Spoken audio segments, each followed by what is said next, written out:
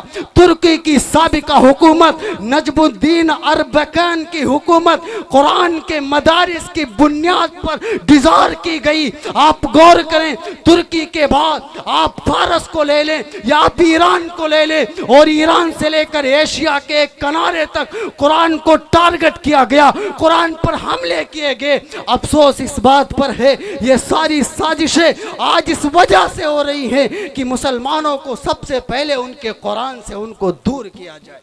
آج ہمارے نوجوان یہ طے کر لیں، یہ دشمنان اسلام جتنی بھی کوشش کر لیں، یہ جتنی بھی جستجو کر لیں، ہم اللہ کے قرآن کو سینے سے لگائیں گے۔ مسلمان طے کر لے، خدا کی قسم جب تم قرآن کو مٹانے کی کوشش کرو گے ہماری زندگیاں اللہ کے قرآن کے لیے وقف ہو جائیں گی، ہم قرآن کے نغمے گائیں گے، قرآن سے ہمارے رشتے اور ہمارے تعلق مضبوط ہوتے جائیں گے۔ میرا عزیز ساتھی اور دوست، بس 1 منٹ اور مانگ کر لیتا ہوں کہ قرآن یہ ایسی نسبت ہم سب کو، اس سے اگر نسبت ہے تو دنیا اور آخرت میں کامیابی۔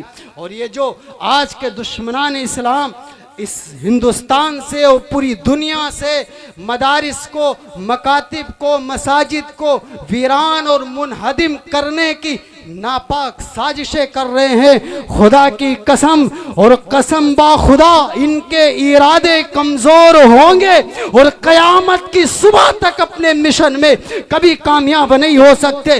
اس لیے کہ حفاظت کی ذمہ داری یہ انسانوں کی نہیں ہے، رب العالمین کی ہے، اور رب العالمین کا وعدہ ہے دنیا میں قرآن رہے گا تو دنیا رہے گی، مدارس ہیں تو دنیا ہے، مکاتب و مساجد ہیں تو دنیا ہے۔ خدا نہ خواستہ اگر یہ مدارس اور یہ مکاتب مٹا دیے گئے تو میں نہیں، یہ علماء نہیں، یہ اللہ فرماتے ہیں اذا السماء انشقت، قسم خدا کی آسمان پھٹے گا، القاریۃ ملقاریہ، بڑا عظیم حادثہ پیش آئے گا، اذا زلزلت الارض زلزالہا، زمین کے اندر زلزلہ آ جائے گا اور قیامت برپا ہو جائے گی۔ قرآن ہے تو دنیا ہے، قرآن نہیں ہوگی تو پھر دنیا نہیں ہوگی۔